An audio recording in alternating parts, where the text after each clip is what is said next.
Hello friends. Destination आज YouTube platform पे आपका स्वागत है। और मैं अभिषेक सिसोदिया एक बार फिर से आपके लिए करंट अफेयर्स लेकर के आया हूँ। आई थिंक आप लोग अपना प्रिपरेशन काफ़ी अच्छे से कर रहे होंगे। और देखो, जहाँ तक करंट अफेयर्स का सेक्शन का बात है, तो मैं यही एडवाइस दूंगा कि या फिर रिक्वेस्ट करूंगा कि आप लोग डेली थोड़ा थोड़ा करंट अफेयर्स करते रहें। तो करंट अफेयर्स ऐसा सेक्शन नहीं है कि आप मतलब एक ही दिन बैठे और पूरे महीने भर का या फिर पूरे साल भर का सोच रहे हैं कि एक दो हफ्ते में एक दो दिन में पूरा करंट अफेयर्स कर लेंगे, तो आप गलत डायरेक्शन पे हो। करंट अफेयर्स ऐसा टॉपिक है कि आप लोग डेली थोड़ा थोड़ा उस चीज़ को समझते हो, जानते हो और कोशिश करते हो उसका डिटेल एनालिसिस करने का।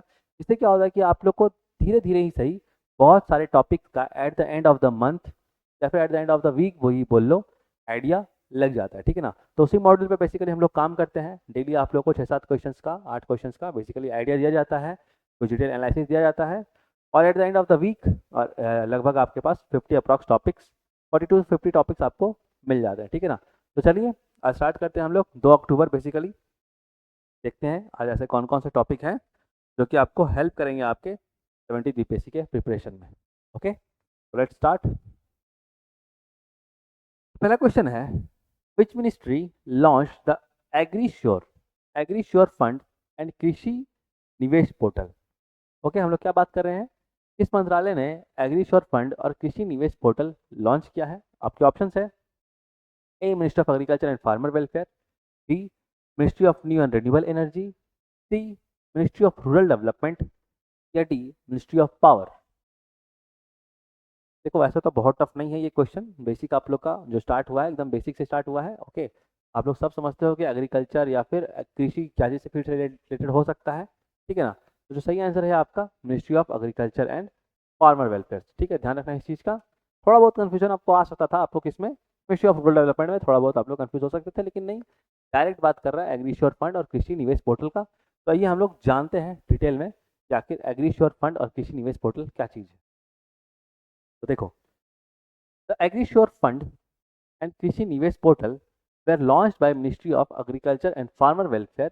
ओके, मिनिस्ट्री आपको पता चल गया। अब इसका मकसद क्या था लॉन्च करने का? To enhance investments in the agriculture sector. तो बेसिकली बोलने का आपका मतलब था कि जो इन्वेस्टमेंट है, ओके, एग्रीकल्चर सेक्टर में, तो उस चीज़ को बढ़ावा देने के लिए आपका ऐसी लॉन्च किया गया था अग्रीश्योर फंड। यहाँ जो ध्यान रख लो, या फिर कृषि निवेश पोर्टल। ओके, मिनिस्ट्री आपको पता चलेगा एग्रीकल्चर एंड फार्मर वेलफेयर, काम क्या था? तो इन्वेस्टमेंट करना एग्रीकल्चर सेक्टर में। थोड़ा और जान लेते हैं हम लोग, बेसिकली फंड क्या चीज़ के लिए सपोर्ट करेगा? तो देखो, the fund supports the construction of post harvest infrastructure. अब यहाँ पे पोस्ट हार्वेस्ट इंफ्रास्ट्रक्चर क्या होता है? देखो, क्या होता है जनरली धान वान कटाई के बाद, जैसे धान कटने के बाद या फिर कोई भी एग्रीकल्चर पोटेटो प्रोडक्ट्स हो गया, जैसे कि पोटेटोज हो गया, ऑनियंस हो गया, टोमेटोज हो गया, उनको हम लोग क्या क्या क्या करना पड़ता है पोस्ट हार्वेस्ट के बाद? या तो आपको उसको मार्केट में भेजो, मंडी में भेजो, लेकिन क्या होता है ना, कभी कभी हम लोग डायरेक्ट मंडी में नहीं भेज पाते, उसको स्टोर करना होता है। तो स्टोर करने के लिए आपको क्या चाहिए? कोल्ड स्टोरेज टाइप का इंफ्रास्ट्रक्चर चाहिए। कोल्ड स्टोरेज बोलने का मतलब तो ऐसा जहाँ की समझ लो कि बड़े बड़े फ्रिज का फैसिलिटीज अवेलेबल हो, जिससे कि क्या होगा, आपका पोटेटोज, टोमेटोज, तो टमाटर, आलू, प्याज, ये सब खराब ना हो। जो भी आपका फसल है या फिर जो भी आपका वेजिटेबल प्रोडक्ट्स है वो खराब ना हो, जिसके लिए आपको कोल्ड स्टोरेज इंफ्रास्ट्रक्चर चाहिए होता है। या फिर कभी कभी तो ऐसा होता है कि आप जब सप्लाई करते हैं ना चीज़ों को मार्केट में, या तो खेत से या फिर कहीं कोल्ड स्टोरेज से, जहाँ पे उसको जमा किया गया है आपका जो भी टमाटर, आलू, प्याज या धान जो भी चीज़ है, तो आपको इनफैक्ट ऑन द वे भी आपको कुछ गुड्स के लिए आपको कोल्ड स्टोरेज व्हीकल यूज़ करना पड़ता है, जिसमें कि सामान खराब ना हो। तो यही आपका पोस्ट हार्वेस्ट इंफ्रास्ट्रक्चर। तो हम लोग पोस्ट हार्वेस्ट इंफ्रास्ट्रक्चर बात करेंगे तो यही आपका कोल्ड स्टोरेज और कोल्ड सप्लाई चेन, मतलब कि जो भी ट्रक से या फिर जो भी बस, बेसिकली ट्रक से या गुड्स कैरियर से आप जो भेज रहे हैं, तो वो कहीं ना कहीं उसमें कोल्ड स्टोरेज इंफ्रास्ट्रक्चर फैसिलिटी होना चाहिए। ओके, तो ये होता है आपका post harvest infrastructure and community farming assets. तो जो भी कम्युनिटी फार्मिंग एसेट्स हैं, जो सामान इसमें फार्मिंग के लिए यूज़ होता है, उसमें आपका ये फंड मौजूद हेल्प करेगा आपको। ठीक है ना। ओके, इट ऑल्सो हेल्प्स, आगे और कहाँ फंड ये हेल्प करेगा आपको? It also helps improving access to finance for farmers. तो फार्मर्स के लिए कहीं ना कहीं फाइनेंस अवेलेबल कराने के लिए मदद करेगा। आगे देखते हैं, while Krishi Nivesh portal acts as a one stop platform for agriculture related investment. Very important. Krishi Nivesh portal क्या है? मान लो कि आपके पास पैसा है और आप इन्वेस्ट करना चाहते हैं एग्रीकल्चरल फील्ड पे, ओके, एग्रीकल्चर सेक्टर पे, बहुत लोग होते हैं ऐसे जिनको बहुत भरोसा होता है कि हाँ एग्रीकल्चर से हमको टर्म्स रिटर्न्स अच्छे मिलेंगे या फिर उसमें हम अच्छा इन्वेस्टमेंट कर सकते हैं। तो आप लोग एग्री निवेश पोर्टल पे जाइए और अपना जितना पैसा आपको लगाना है एग्री निवेश पोर्टल में जाकर के आप वन स्टॉप प्लेटफॉर्म है, यहाँ पे आप इन्वेस्टमेंट कर सकते हैं एग्रीकल्चर रिलेटेड जो भी इन्वेस्टमेंट्स। ओके, इसके अपने क्राइटेरिया है, अपने टर्म्स एंड कंडीशंस है, जो भी रिटर्न्स का परसेंटेज है वो सब आपको पहले इसमें पता रहता है एग्री निवेश पोर्टल्स पे। आई थिंक दोनों क्लियर हो गया। फंड का यूज़ किस चीज़ के लिए भैया? पोस्ट हार्वेस्ट इंफ्रास्ट्रक्चर बनाने के लिए, ठीक है ना, और कम्युनिटी फार्मिंग एसेट्स के लिए, जो भी एसेट्स मतलब जो भी सामान होते हैं कम्युनिटी फार्मिंग का। बाकी कृषि निवेश पोर्टल आपको पता चल गया कि भैया आपको अगर डायरेक्ट किसी एक प्लेटफॉर्म पर जा करके इन्वेस्टमेंट करना है तो वो आपको कहाँ पे कर सकते हैं? कृषि निवेश पोर्टल पे। I think this is sufficient, आप लोग इतना जान लीजिए, इससे आपको क्वेश्चन बाहर नहीं जाएगा। आगे मूव करते हैं हम लोग अगले क्वेश्चन पे। तो अगला क्वेश्चन बेसिकली आप लोग के लिए है, which country has announced a trusted tour operator scheme. ध्यान रखना क्या बोल रहे हैं हम, trusted tour operator scheme to boost tourism from India and China. तो बेसिकली क्वेश्चन क्या है, किस देश ने भारत और चीन से पर्यटन को बढ़ावा देने के लिए एक विश्वसनीय टूर ऑपरेटर योजना की घोषणा की है? ओके, बेसिकली बोलने का मतलब यही है कि उस भारत और चीन से जो भी टूरिस्ट है उस पर्टिकुलर कंट्री में जाएं तो आपको बताना है कि कौन से देश ने इसके लिए एक फैसिलिटी लॉन्च किया है। इसका नाम क्या है? Trusted tour operator scheme. आपके ऑप्शंस है, ए यूरोपियन यूनियन, बी फ्रांस, सी साउथ अफ्रीका, या फिर डी यूनाइटेड अरब एमिरात। और फैक्चुअल है, आप अगर आपको नहीं पता है तो मुश्किल होगा। तो जो सही आंसर देखो यहाँ पे है वो हो जाएगा आपका सी साउथ अफ्रीका, ठीक है, सी दक्षिण अफ्रीका, ठीक है ना। तो यहाँ पे क्या सॉल्यूशन क्या है, south Africa introduce the trusted tour operator scheme. क्या है trusted tour operator scheme 2024 aimed at attracting tourist from India and China. तो भारत और चाइना से एक्चुअली टूरिस्ट को अट्रैक्ट करने के लिए आपका साउथ अफ्रीका ने क्या लॉन्च किया है? ट्रस्टेड टूर ऑपरेटर स्कीम, ठीक है ना। Two of the world's largest economies, तो कहीं ना कहीं इंडिया और चाइना भारत की तो बहुत लार्जेस्ट इकोनॉमीज हैं, और इनसे पर्यटन आए कहाँ? साउथ अफ्रीका में आए। उसके लिए ट्रस्टेड टूर ऑपरेटर सिस्टम अभी कौन से कंट्री ने लॉन्च किया है? साउथ अफ्रीका ने लॉन्च किया है, जो कि आपका क्वेश्चन बन सकता है किसी ना किसी फॉर्म में, ठीक है। तो ध्यान रखना इस चीज़ का, काफ़ी फैक्चुअल है और मतलब 1 to 1 टॉपिक है। आया तो स्नाइपर से हेडशॉट, नहीं आया तो भैया मार्क्स गया, ठीक है। आगे चलते हैं हम लोग, थोड़ा और जान लेते हैं। The initiative seeks to simplify the visa process and enhance South Africa's appeal as a tourist destination. बोलने का मतलब इसमें यही है ना कि आप लोग कहीं भी फॉरेन कंट्री जाते हैं तो बेसिकली वीज़ा का जरूरत पड़ता है। वीज़ा क्या होता है, आप लोग जैसे फॉरेन कंट्री विजिट कर रहे हैं तो आपको वीज़ा बनवाना पड़ता है टेम्पररी वहाँ जाने के लिए, ठीक है ना। कुछ कंट्रीज हैं जहाँ पे वीज़ा फ्री भी है भारत को लेकर के, ठीक है ना, भारत का पासपोर्ट से वीज़ा फ्री भी होता है बहुत सारा कंट्रीज, लेकिन हाँ साउथ अफ्रीका में आपको वीज़ा लगता है। ओके, तो वीज़ा क्लियरेंस का प्रोसेस जो होगा मिनिस्टर ऑफ एक्सटर्नल अफेयर्स के द्वारा, वो कहीं ना कहीं आपको जल्दी कराया जाने का कोशिश किया जा रहा है आपका इस पर्टिकुलर प्लेटफॉर्म के मदद से, ठीक है ना। तो वीज़ा क्लियरेंस जो होगा आपका साउथ अफ्रीका जाने का जल्दी जल्दी उपलब्ध कराया जाएगा आपको। Okay, it is expected to create more jobs in tourism sector and promote economic growth. तो कहीं ना टूरिज्म सेक्टर में इससे क्या होगा कि और ग्रोथ आएगा, जॉब्स मिलेंगे, ठीक है ना।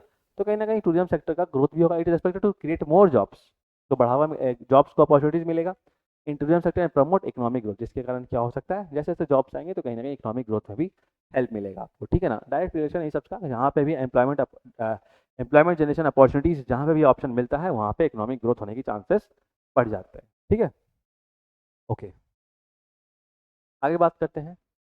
तो क्वेश्चन है, India first 3D printed post office was inaugurated in which city. Question क्या है, भारत के पहले 3D मुद्रित डाकघर का उद्घाटन किस शहर में किया गया है? आपके ऑप्शंस है, ए चेन्नई, बी बेंगलुरु, सी मुंबई, या डी दिल्ली। ओके, तो थोड़ा फैक्चुअल है, चीज़ों को थोड़ा याद रखने का कोशिश करना पड़ेगा आपको। करंट अफेयर से कुछ सेक्शन ऐसे होते हैं जहाँ याद रखना पड़ेगा। तो सही आंसर क्या हो जाएगा? बी बेंगलुरु, जहाँ पे अभी हाल ही में 3D printed post office launch किया गया है। तो बेंगलुरु सही आंसर, आप लोग ध्यान रखिएगा। देखते हैं सोल्यूशन क्या है। India first 3D printed post office was inaugurated इन बेंगलुरु कर्नाटका, ठीक है। The initiative led by department of post, कौन सा डिपार्टमेंट है? Department of post. ने अभी नया इनिशिएटिव लिया, क्या किया? पहला 3D प्रिंटेड तरीके से एक पोस्ट ऑफिस बनाया गया, कहाँ पे? बेंगलुरु में बनाया गया। ठीक है, सिंपल है, ज़्यादा टफ नहीं है। ओके, डिपार्टमेंट पोस्ट ये काम क्या है, seeks to modernise the postal service while reducing the cost and time required for building infrastructure. बोलने का मतलब सिंपल है, देखो 3D तरीके से अगर हम किसी चीज़ को बनाएंगे तो एक तो बहुत ज़्यादा कॉस्टली नहीं बनता, मतलब कॉस्टली तो एक्चुअली प्रोसेस है 3D प्रिंटिंग का, ठीक है ना, लेकिन जो आपको ओवरऑल फाइनल इक्विपमेंट बनता है उसमें ज़्यादा कॉस्ट लगता है, प्रोसेस का कॉस्ट ज़्यादा है, ठीक है ना। जो मशीन्स होते हैं, इक्विपमेंट्स होते हैं जो बनाते हैं 3D प्रिंटिंग, वो हैवी, वो एक्सपेंसिव है, लेकिन जो प्रोडक्ट बनता है वो बहुत ज़्यादा एक्सपेंसिव नहीं है। ओके, बहुत अलग अलग मटेरियल का ही बन सकता है, कुछ प्लास्टिक्स के मटेरियल होते हैं, कुछ सिरामिक्स भी हो सकते हैं, ठीक है ना। 3D प्रिंटेड का टेक्नोलॉजी की मदद से बनता है। थोड़ा बहुत कन्फ्यूजन होगा ना आपको, तो आप डायरेक्ट में ना यूट्यूब पे कभी भी कोई वीडियो देखो उसका 3D प्रिंटिंग कैसे होता है, ठीक है ना। कुछ डिपोजिशन मटेरियल होता है, ओके, इस तरह का, वो एक्चुअली घूमते रहेगा और वो लेयर बाय लेयर किसी चीज़ को बनाएगा, ठीक है ना। जैसे फॉर एग्जांपल ये पेन ही है ना, तो इस पेन को लेयर बाय लेयर बनाया जाएगा, ठीक है ना। ये एक तरह से, इस तरह से पहले वर्टिकल में एक लेयर बनेगा, फिर दूसरा लेयर बनेगा, तीसरा लेयर बनेगा, इस तरह से पूरा पेन आपका बन जाएगा, ठीक है। ध्यान रखना है इस चीज़ का, एक बार यूट्यूब देखोगे तो थोड़ा सा आप लोग को ज़्यादा क्लैरिटी मिलेगा इन सब चीज़ों का। ओके, बाकी यहाँ पे यही जानना था आपको फैक्चुअल इन्फॉर्मेशन कि 3D printed post office Bengaluru में अभी बनाया गया, कर्नाटका। ओके, मूव करते हैं हम लोग आगे अगले क्वेश्चन पे, थोड़ा सा और जान लेते हैं हम लोग थोड़ा सा इस चीज़ के बारे में। तो देखो, this post office was completed in 43 days. तो बोलने का मतलब हम तुमको बताया ना, 3D टेक्नोलॉजी से अगर हम कोई चीज़ को बनाते हैं तो एक तो कॉस्ट इफेक्टिव बनता है और दूसरा क्या है, बहुत जल्दी भी बन जाता है। ओके, तो मात्र 43 डेज में आपका ये जो पोस्ट ऑफिस है बन के तैयार हो गया, ठीक है ना। Setting a new president for future public infrastructure project. तो फ्यूचर में जो पब्लिक इंफ्रास्ट्रक्चर प्रोजेक्ट्स है उनको ध्यान में रखने के लिए आपका कि आगे से लेकर के जो भी इंफ्रास्ट्रक्चर प्रोजेक्ट्स हैं इस तरह के, वो ज़्यादा लागत के ना बने, बहुत जल्दी बने। क्योंकि क्या होता है ना, कभी कभी ऐसा होता है कि गवर्नमेंट के काम के बारे लोग का आइडिया होता है, परसेप्शन होता है कि काफ़ी लेट लतीफ या डिले से काम होता है, लेकिन देखो इस तरह का हम लोग को स्मार्ट अप्रोच लाना जरूरी है। मान लो कोई ऐसा रूरल एरिया है जहाँ पे पोस्ट ऑफिस का रिक्वायरमेंट है, तो हम लोग 3D टेक्नोलॉजी से क्या करेंगे, वहाँ बहुत जल्दी पोस्ट ऑफिस बना करके इंस्टॉल और ऑपरेट कर सकते हैं, ठीक है ना। तो ये सब चीज़ आप ना देखो, प्री के लिए तो इन्फॉर्मेशन है ही कि बेंगलुरु में बना है पहला 3D पोस्ट ऑफिस, आप इसको मेन से भी इंक्लूड करो, ठीक है ना, कि किस तरह से गवर्निंग स्ट्रक्चर को और इम्प्रूवमेंट किया जा सकता है, ठीक है ना। और कहीं ना कहीं बिहार और BPSC एक तरह का रूरल बैकग्राउंड एरिया ज़्यादा है, तो यहाँ पे इन सब चीज़ों का यूज़ आप देख सकते हो। ओके, तो आगे मूव करते हैं हम लोग अगले क्वेश्चन पे। अगला क्वेश्चन है, Vadhavan port recently seen in news is located in which state. Question क्या है, हाल ही में खबरों में देखा गया वाधवन पोर्ट किस राज्य में स्थित है। आपके ऑप्शंस है, ए महाराष्ट्र, बी गुजरात, सी केरला, या फिर डी तमिलनाडु। यहाँ पे सही आंसर हो जाएगा वाधवन पोर्ट जो है वो ए महाराष्ट्र में है, ठीक है। ध्यान रखना इस चीज़ का, बहुत लोगों को हो सकता है गुजरात में कंफ्यूजन हो, लेकिन आप लोग यहाँ पे क्लियर कर लो अपने आप को, वाधवन जो है वो महाराष्ट्र में है। और देखते हैं हम लोग डिटेल सॉल्यूशन इसका। Prime minister Narendra Modi had laid the foundation for Vadhavan port, नाम याद रखना, वाधवन पोर्ट इन पालघर। पालघर महाराष्ट्र में पड़ता है, वहीं पे आपका क्या है, वाधवन पोर्ट है, ठीक है ना। तो पालघर महाराष्ट्र में वाधवन पोर्ट है, वहीं पे आपका प्राइम मिनिस्टर नरेंद्र मोदी जी ने अभी रिसेंटली इनागुरेट किया था प्रोजेक्ट को, इस चीज़ का, वाधवन पोर्ट प्रोजेक्ट को, ठीक है ना। अब ओवरऑल कॉस्टिंग कितना है वाधवन पोर्ट प्रोजेक्ट का, तो लगभग 76,000 करोड़ इसका लागत है जिससे इस पोर्ट को बनाया जा रहा है। आगे अगर देख लें हम लोग, तो Vadhavan port is set to become one of the top 10 ports globally. बोलने का मतलब दुनिया में अगर हम लोग बात करें पोर्ट्स के बारे की, कौन लार्जेस्ट पोर्ट का या फिर हैंडलिंग कैपेसिटी के बारे में बात करें कि किसमें कितना ज़्यादा गुड्स को डील किया जाता है, तो वाधवन पोर्ट जो है महाराष्ट्र का, वो लगभग दुनिया के 10 पोर्ट्स के अंदर आ जाएगा। Okay, with handling capacity of 23.2 million. Actually ये हैंडलिंग कैपेसिटी का यूनिट्स है, यूज याद रख लेना इस चीज़ को। तो 23.2 मिलियन यूज का हैंडलिंग कैपेसिटी हो जाएगा इस चीज़ के लिए, वाधवन पोर्ट के लिए, और ये दुनिया का टॉप 10 पोर्ट्स में के अंदर आ जाएगा, ठीक है ना। और नरेंद्र मोदी के द्वारा कहाँ लॉन्च किया गया, वाधवन पोर्ट महाराष्ट्र में। Okay, I think this is sufficient. करते हैं हम लोग अगले क्वेश्चन पे।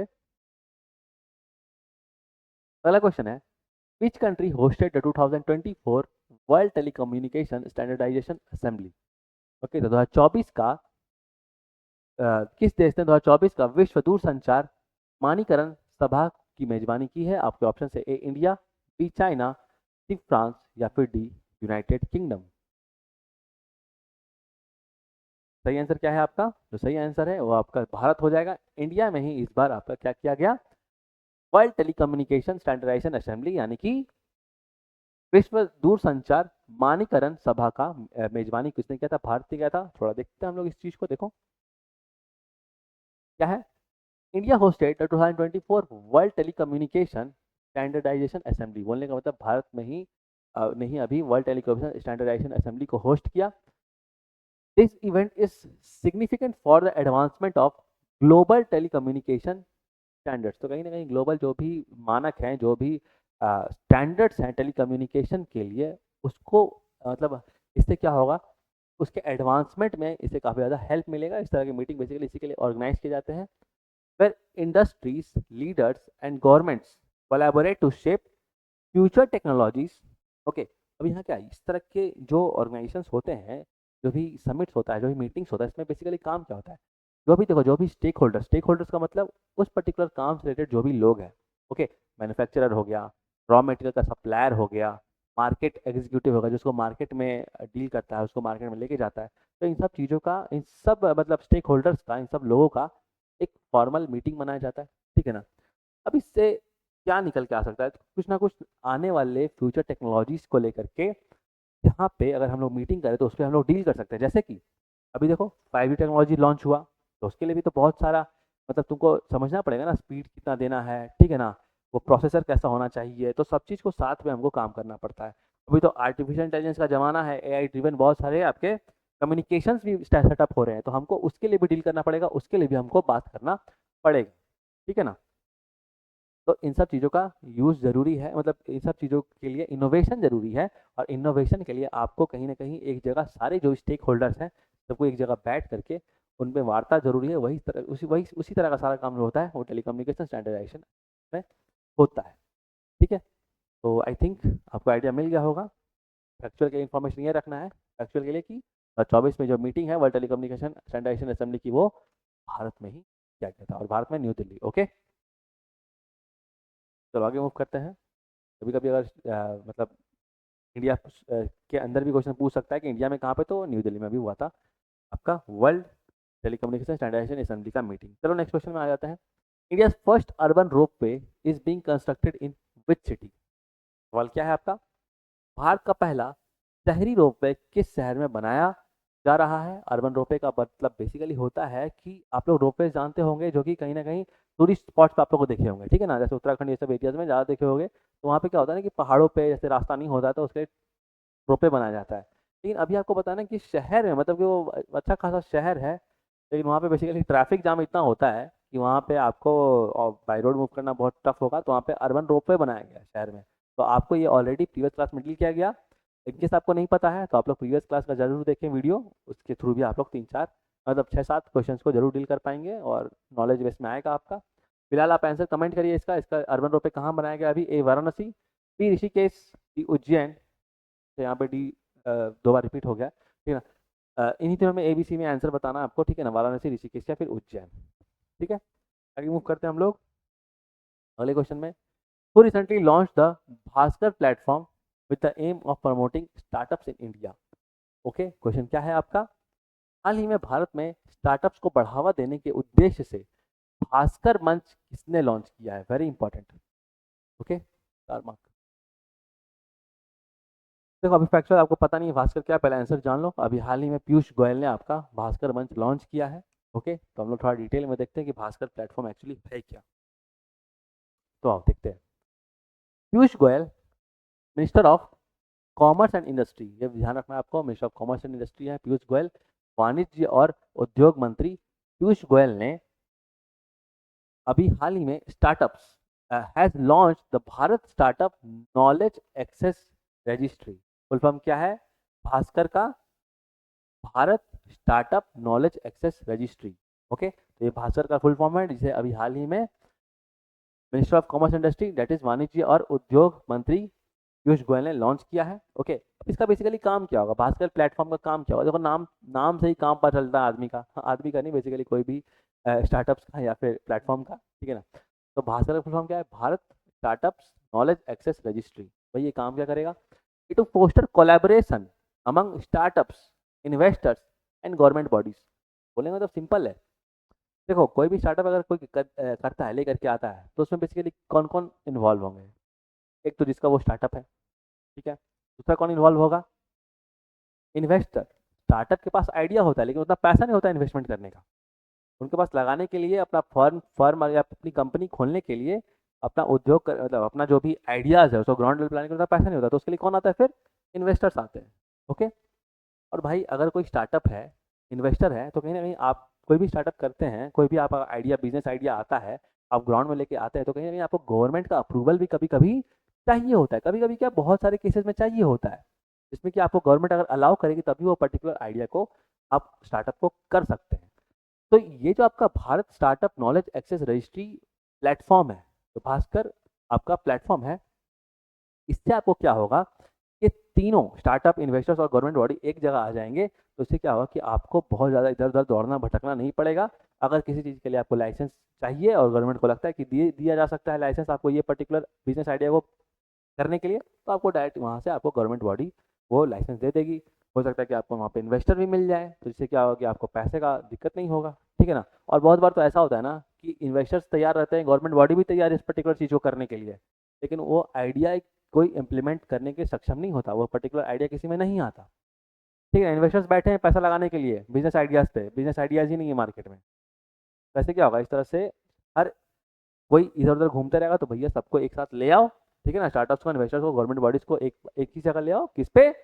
भास्कर प्लेटफॉर्म पे, Bharat startup knowledge access registry platform पे, और अपना जो भी स्टार्टअप है उसको एग्जीक्यूट करो, ग्राउंड लेवल पे लेकर के आओ और बढ़िया बढ़िया इनिशिएटिव लो। ओके। ओला, रैपिडो, ये सब चीज़ क्या है आज के डेट में? ये सब स्टार्टअप्स ही तो है। ओके, तो थैंक यू सो मच, आज के लिए इतना ही। अगर वीडियो अच्छा लगा तो प्लीज़ इसको जरूर लाइक करें, और डेस्टिनेशन ऐसे चैनल से भी जुड़े ताकि अपने 17th बीपीएससी को आप और मजबूत कर पाएँ, और कोई भी और एग्जाम्स के लिए आप प्रिपरेशन करते हैं तो यहाँ से आपको करंट अफेयर्स जरूर हेल्प करेगा उन सब एग्जाम्स में, ठीक है। मिलते हैं जल्दी आप सब से, जल्दी नेक्स्ट वीडियो में। तब तक के लिए thank you so much. Please do take care of your self.